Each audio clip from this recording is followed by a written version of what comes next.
नाज़रीन, आपको आगाह करें, भक्कर की तहसील बनकेरा में भी मुल्क भर की तरह जज्बा हुब्बुल वतनी से सरशार शहरी भी यौम आज़ादी को मिली जोश और जज्बे के साथ मना रहे हैं।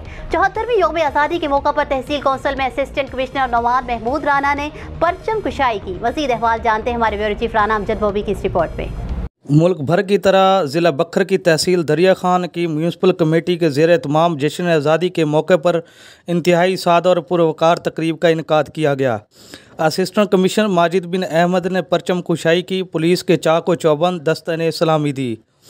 परचम कुशाई के मौके पर SHO city Imran Ijaz Sarwar, core Aman committee member Zubair Mehmood Mughal, CO municipal committee Asif Nawaz Bhidwal, Malik Ala Bakhsh Khemta, Malak Umardeen नसीरवी, Malak Mehruddin Ayubi, Rao Fazil शबखेज़, Ghulam Ali सियाल, मलक नईमुद्दीन, मलक इंतज़ार शाकिर, ज़ुबैर महमूद अंसारी, शेख शफ़कत अब्दुस्तार रहमान व दीगर ने शिरकत की। परचम कुशाई के बाद मुल्क व कौम की सलामती के लिए दुआ भी करवाई गई। कैमरामैन इजाज़ हुसैन के साथ राना अमजद बोबी, ब्यूरो चीफ बखर।